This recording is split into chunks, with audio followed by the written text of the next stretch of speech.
Oi, como você tá hoje? Nesse vídeo a gente vai conversar um pouco sobre revisões, até porque sem fazer revisões durante todo o ano a gente não vai conseguir chegar lá em novembro, que vai ser o Enem, ou no fim do ano, que vai ser outros vestibulares, para fazer uma boa prova, até porque a gente não vai lembrar do que a gente estudou agora nesses primeiros meses. Então, por isso que é muito importante a gente estar revisando periodicamente. Só avisando que se você quer receber mais dicas de estudos do Enem, de vestibular, não se esquece de se inscrever aqui no canal e me seguir no Instagram, tá bom? Agora, primeiramente, as revisões têm que ser por método ativo, não tem como fugir disso. Então, não adianta ficar lendo apostila, fazendo resumo, grifando apostila, vendo aula, porque isso não vai ser eficiente para o seu estudo em si, principalmente para o vestibular. Até porque quando você faz esses métodos que eu citei para vocês, que são métodos passivos, você não tá forçando o seu cérebro a fazer absolutamente nada. Então você vai ficar só nessa falsa sensação de que tá revisando o assunto, mas na verdade você não tá fazendo nada. Você só tá perdendo seu tempo lendo aquela matéria de novo, e daqui 2, 3 dias você nem vai lembrar dela, entendeu? Nem vai lembrar o que você leu dela. Então, o que são os métodos ativos? Não só as revisões, mas também estudar. É importante a gente sempre estar estudando por método ativo. Então, o método ativo é aquele que a gente consegue evocar as informações que estão na nossa mente e verbalizar eles de alguma forma, sendo de forma escrita, de forma falada, enfim. Porque só dessa forma da gente ficar tentando lembrar as informações que a gente estudou anteriormente, a gente vai conseguir melhorar a nossa memorização naquele assunto específico. Então, existem alguns outros métodos que vai muito de teste para saber o que dá mais certo para você, mas eu vou recomendar 2 aqui, que são aqueles que eu tô fazendo e que tô vendo que tá dando bastante certo para mim, e também que são muito focados para vestibular, e é uma das melhores formas. A primeira forma são os flashcards. Os flashcards são fichas, você não necessariamente precisa comprar essas fichas, pode pegar uma folha qualquer e ir cortando. Enfim, você vai ter várias fichas assim, e você monta a ficha como você quiser. Você pode montar de 2 formas o seu flashcard. Então, na frente você coloca uma pergunta. A pergunta não precisa ser muito extensa, não precisa ser nada disso. É uma pergunta simples, assim, direta, objetiva e com a resposta atrás. E o que a gente coloca nesses flashcards? Coloca toda a matéria que a gente viu nesses flashcards? Não necessariamente. Os flashcards eu acho uma boa colocar para conceitos. Então, conceitos que você que são muito parecidos o nome, ou que você não consegue decorar muito bem, enfim, sempre confunde. Acho muito legal colocar conceitos, colocar teorias, colocar alguma ideia de algum filósofo em específico, ou até colocar, por exemplo, as principais características de alguma coisa de história. Então, as principais características da Revolução Francesa, por exemplo. Aí colocar o modelo atômico de fulano de tal. Eu fiz dos modelos atômicos, né? Eu fiz de cada um, porque eu tava confundindo bastante. Então, como a gente faz? Aqui, por exemplo, eu tenho o modelo atômico de Bohr. Então, vocês estão vendo, eu coloquei modelo atômico de Bohr. E aí, no caso, se for uma pergunta, por exemplo, aqui eu coloquei quais são as características do modelo atômico de Dalton? Você responde, pode ser falando ou na sua mente, enfim, você que sabe. Eu acredito que falando seja uma forma mais fácil da gente lembrar. Então, vendo isso, você começa a falar bola maciça, indivisível, enfim, vai citando tudo isso, vai respondendo. Acabou a sua resposta, vira o cartão e vê se você acertou, se você errou, se foi mais ou menos. E aí a gente segue. Essa é uma forma de fazer flashcards. A outra forma é basicamente a mesma coisa, só que ao invés de você colocar conceitos, teorias ou características, você pode colocar alguma pergunta específica que você está vendo que está errando muito, não está conseguindo memorizar, não está conseguindo lembrar de jeito nenhum. Por exemplo, então você fez o Enem 2021 e errou alguma questão específica. Entendeu o seu erro, refez, enfim, tudo certo, bola pra frente. Mas você não consegue lembrar dessa matéria de forma nenhuma, não consegue acertar essa questão de forma nenhuma. Sempre que cai uma questão dessa matéria, você sempre erra. Então, você pode fazer o quê?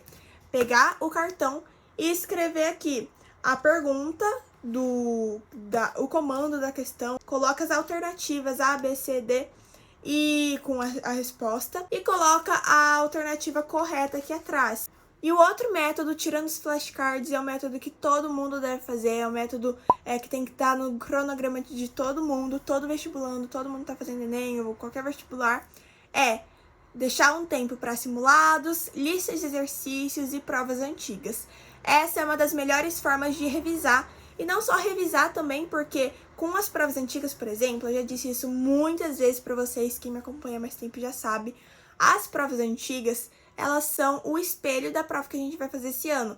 Então, com elas dá para treinar estratégia, dá para treinar gestão de tempo, dá para treinar a quantidade de acertos, dá para treinar muita coisa, e é por isso que a gente não pode deixar de lado, né? Dá para revisar, dá para fazer muita coisa, e é um método super ativo, e a gente consegue também conhecer como é a nossa prova, como é dadas as questões. Então tá, Elo, como que eu reviso por provas antigas? Eu já sei fazer provas antigas, já sei corrigir, analisar, fazer raio-x. Inclusive, se você não sabe fazer isso, eu vou deixar o link aqui nos cards de como eu fiz o meu raio-x do Enem 2021 e como você deve fazer para as provas que você for treinando durante esse ano. Como que eu faço para revisar isso? Revisão de listas, simulados e provas antigas é basicamente fazer as questões. Você não precisa necessariamente simular a prova enquanto você faz as revisões. Você pode, por exemplo, pegar 10 questões por dia para fazer. Então, 10 questões hoje você faz, 10 questões amanhã você faz. E vai fazendo isso periodicamente. Então, além de ser uma revisão que você está sempre fazendo daqueles assuntos, fica muito mais prático, que você não precisa separar um tempo, sentar e ficar lendo resumo, fazendo resumo.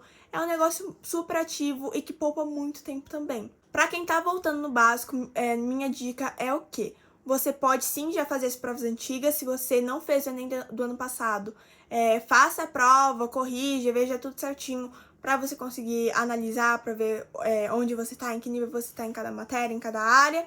Mas para treinar, igual eu, por exemplo, eu tô voltando na base de matemática, tô deixando minha base mais sólida. Eu separei uma lista de exercícios de matemática básica, eu fiz isso na sala do saber, então eu coloquei os conteúdos que eu quero de matemática básica para minha lista de exercícios e montei a minha lista. Então eu amo fazer isso, a sala tá inovando muito e é por isso que eu sempre tô usando e recomendando para vocês. Então eu tô treinando matemática, física e química, mas pelas listas de exercícios para voltar na base, ficar uma base mais sólida para eu voltar a fazer provas antigas. E é o que eu recomendo para você, principalmente para quem tá no primeiro e segundo ano. E agora é o dilema: quanto em quanto tempo revisar, tanto por flashcards ou por simulados e provas antigas. A primeira coisa que eu quero falar aqui para vocês é que tem um pessoal que gosta, falando agora de flashcards ou, enfim, qualquer outro método que você vai usar. Aquele pessoal que gosta de fazer a revisão por 24 horas, então você viu a matéria hoje, daqui um dia você vê ela de novo, daqui uma semana você vê ela de novo, 30 dias de novo, 60 dias, e assim progressivamente. E qual é o problema de fazer isso? Talvez dê certo pra você, talvez, mas você vai ser uma exceção assim, em muitos mesmo, porque, gente, isso, na teoria, é uma coisa linda, nossa, parece que vai dar tudo certo. Mas daqui uns meses, você não vai ter só os assuntos que você tá vendo essa semana pra revisar. Vai ter assunto acumulado muito mesmo. Então, lá mais pro final, vai ter muito mais assunto pra você revisar do que pra você aprender de novo, e vai virar uma bola de neve, porque vai ficar muito mais complicado da gente se organizar, muito mais complicado da gente conseguir revisar tudo isso em um dia só. E como que você vai organizar? Aprender assuntos novos, revisar coisas que você acabou de aprender, revisar coisas antigas, vai virar uma bagunça. Então, o que eu recomendo para vocês? Fazer revisões, dividir as revisões, na verdade, por entendimento do conteúdo. Quanto mais acertos você tiver, quanto mais lembrando você tiver dessa matéria, você deixa um maior tempo para revisão. Então, você pode deixar um intervalo de tempo muito maior. Quanto menos você estiver lembrando dessa matéria, quanto mais você estiver errando essa matéria, você deixa um intervalo de tempo para revisar bem menor, porque assim a gente consegue controlar muito melhor e não ficar revisando coisas que a gente já tá na nossa mente aqui. E assim dá mais espaço para aquilo que a gente não tá conseguindo decorar e memorizar. Então, como a gente pode dividir isso, eu separei um esqueminha aqui para vocês se guiarem mais ou menos por conta disso. Simulado de provas antigas vai seguir também essa mesma base, mas é legal você sempre tá inserindo questões todos os dias na sua rotina, nem que seja 5, 10, 15 questões por dia. já vai ajudar bastante. Se você tiver 60% ou menos de acertos, então você tá estudando o assunto tal e tá com muito pouco acerto, que assim, se vocês não sabem como fazer essa relação de acertos e porcentagem, eu vou deixar aqui essa fórmula para vocês, mas é bem simples, é só usar a calculadora mesmo.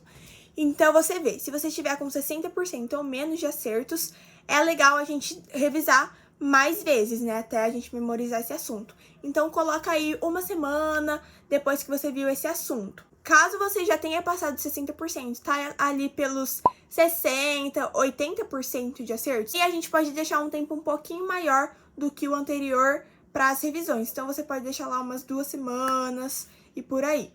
E por último, se você já tiver com bastante acertos, tipo 80% ou mais de acertos, a gente já pode deixar um intervalo de tempo muito maior para essas revisões, porque você já está sabendo muito bem esse conteúdo. Então, ali, umas 3, 4 semanas, daqui 3, 4 semanas, você pode revisar esse assunto novamente.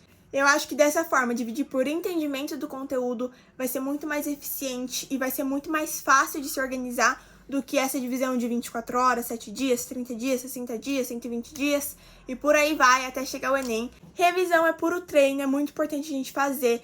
Não negligenciem isso. Ano passado eu não fiz, então esse é o primeiro ano que eu tô testando e tá dando bastante certo até agora. Nunca deixem de fazer questões, sempre priorizem questões e métodos ativos.